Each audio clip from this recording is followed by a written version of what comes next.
नमस्कार। आज मैं आपके लिए लेकर आई हूँ राजेंद्र बाला घोष की कहानी चंद्रदेव से मेरी बातें।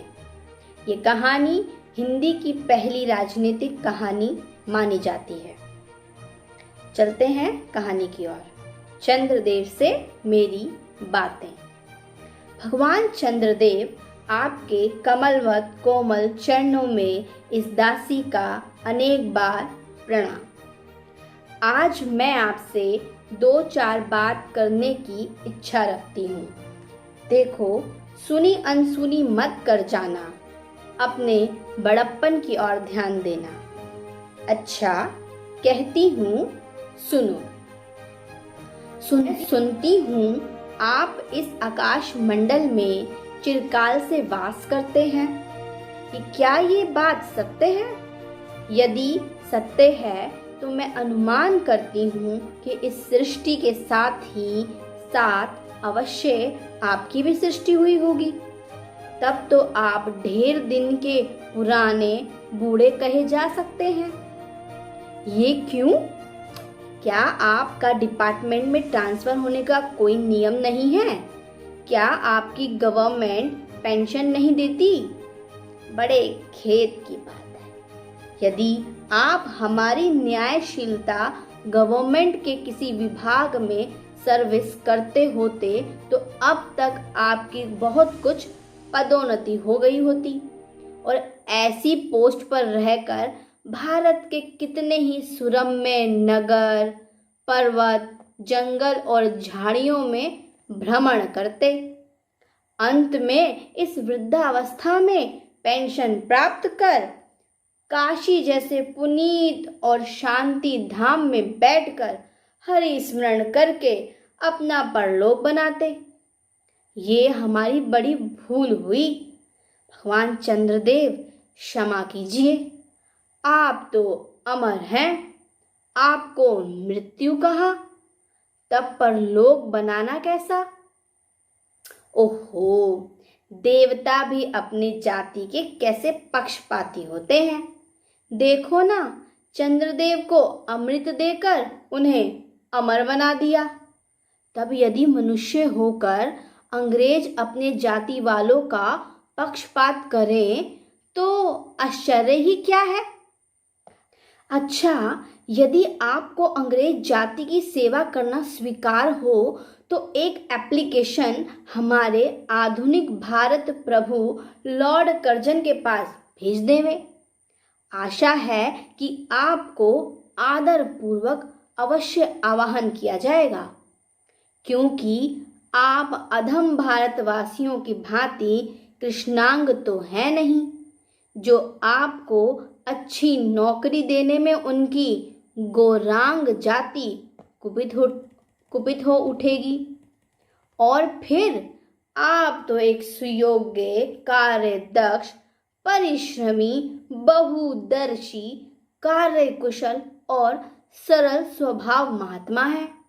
मैं विश्वास करती हूँ कि जब लॉर्ड कर्जन हमारे भारत के स्थायी भाग्य विधाता बनकर आवेंगे तब आपको किसी कमीशन का मेंबर नहीं तो किसी मिशन में भर्ती करके वे अवश्य ही भेज देवेंगे, क्योंकि उनको कमीशन और मिशन दोनों ही अत्यंत प्रिय हैं।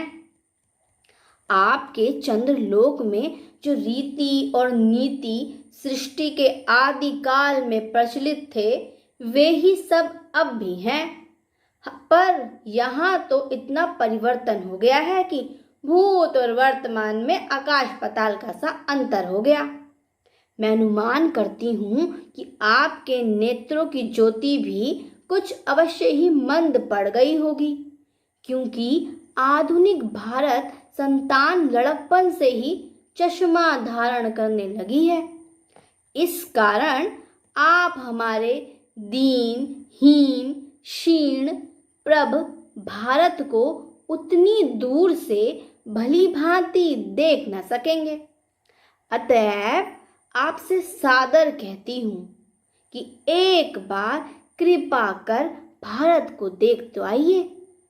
यद्यपि इस बात को जानती हूँ कि आपको इतना अवकाश कहाँ है, पर 8वें दिन नहीं तो महीने में एक दिन अर्थात अमावस्या को तो आपको हॉलिडे अवश्य ही रहती है। यदि आप उस दिन चाहें तो भारत भ्रमण कर जा सकते हैं।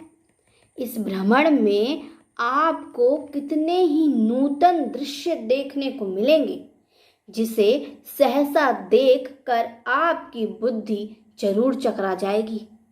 यदि आपसे सारे हिंदुस्तान का भ्रमण शीघ्रता के कारण न हो सके तो केवल राजधानी कोलकाता को देख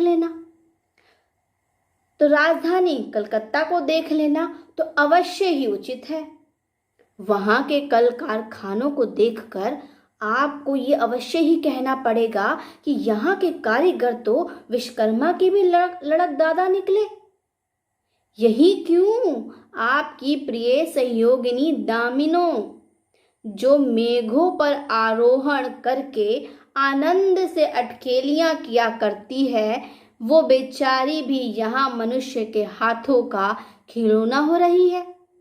भगवान निशानाथ, जिस समय आप अपनी निर्मल चंद्रिका को बटोर मेघमाला अथवा पर्वतों की ओट से सिंधु के गोद में जा सकते हैं, उस समय यही नीरद वासिनी, मनमोहिनी, विश्वमोहिनी, सौदामिनी अपनी उज्जवल मूर्ति से आलोक प्रदान कर रात को दिन बना देती है। आपके देवलोक में जितने देवता हैं, उनके वाहन भी उतने हैं। किसी का गज, किसी का हंस, किसी का बैल, किसी का चूहा इत्यादि। पर यहाँ तो सारा बोझ आपकी चपला और अग्नि देव के माथे मड़ गया है। क्या ब्राह्मण, क्या क्षत्रिय, क्या वैश्य, क्या शूद्र, क्या चांडाल, सभी के रथों का वाहन वही हो रही है। हमारे श्वेतांग महाप्रभु गण को जहां पर कुछ कठिनाई का सामना करना पड़ा, झट उन्होंने इलेक्ट्रिसिटी को लापटका। बस कठिन से कठिन कार्य सहज में संपादन कर लेते हैं। और हमारे यहाँ के उच्च शिक्षा प्राप्त युवक काठ के पुतलों की भांति मुंह ताकते रह जाते हैं। जिस व्योम व्यासिनी विद्युत देवी को स्पर्श करने का किसी व्यक्ति का साहस नहीं हो सकता, वही आज पराये घर में आश्रिता नारियों की भांति ऐसे दबाव में पड़ी है कि वह चूं तक नहीं कर सकती। क्या करे? बेचारी के भाग्य में विधाता ने दासी वृत्ति ही लिखा था। हरिपदोद्भवा त्रैलोक के पावनी सुरसरी के भी खोटे दिन आए हैं। वो भी अब स्थान स्थान में बंधनग्रस्त हो रही है। उसके वक्षस्थल पर जहां तहां मोटे वृहदाकार खंभ गाड़ दिए गए हैं। कलकत्ता आदि को देखकर आपके देवराज सुरेंद्र भी कहेंगे कि हमारी अमरावती तो इसके आगे गिरी फीकी जान पड़ती है। वहां ईडन गार्डन तो पारिजात परिशोभित नंदन कानन को भी मात दे रहा है। वहां के विश्वविद्यालय के विश्व श्रेष्ठ पंडितों की विश्वव्यापिनी विद्या को देखकर वीणा पाणी सरस्वती देवी भी कहने लग जाएगी कि निसंदेह इन विद्या दिग्गजों की विद्या चमत्कारिणी है। वहीं के फोर्ट विलियम के फौजी सामान को देखकर आपके देव सेनापति कार्तिकेय बाबू के भी छक्के छूट जाएंगे, क्योंकि देव सेनापति महाशय देखने में खास बंगाली बाबू लगते हैं। जचते वो बंगाली बाबू की तरह हैं और उनका वाहन भी एक सुंदर मयूर है। बस इससे उनके वीरत्व का भी परिचय खूब मिलता है। वहां के मिंट को देखकर सिंधु तनया आपकी प्रिय सहोदरा कमला देवी तथा कुबेर भी अचकचा जाएंगे। भगवान चंद्रदेव इन्हीं सब विश्वों में पादक अपूर्व दृश्यों का अवलोकन करने हेतु आपको सादर निमंत्रित तथा सविनय आहूत करती हूँ। संभव है कि यहाँ आने से आपको अनेक लाभ भी हो।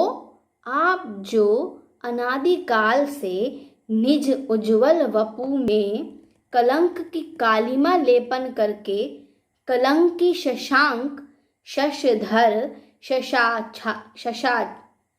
शशालांछल आदि उपाधि मालाओं से भूषित हो रहे हैं, सिंधु तनय होने पर भी जिस कालिमा को आप आज तक नहीं धो पाए, नहीं धो सके, वही आजन्म कलंक शायद यहाँ के विज्ञानविद पंडितों की चेष्टा से छूट जाए। जब बंबई में स्वर्गीय महारानी विक्टोरिया देवी की प्रतिमूर्ति से काला दाग छुड़ाने में प्रोफेसर गज्जर महाशय फलीभूत हुए हैं, तब क्या आपके मुख की कालिमा छुड़ाने में वे फलीभूत ना होंगे? शायद आप पर ये बात भी अभी तक विदित नहीं हुई कि आप और आपके सूर्य भगवान पर जब हमारे भूमंडल की छाया पड़ती है, तभी आप लोगों पर ग्रहण लगता है।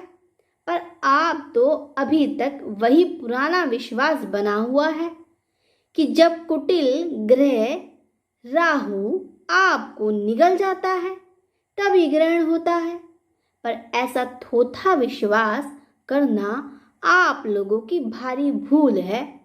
अतः हे देव, मैं विनय करती हूँ कि आप अपने हृदय से इस भ्रम को जड़ से उखाड़ कर फेंक दें।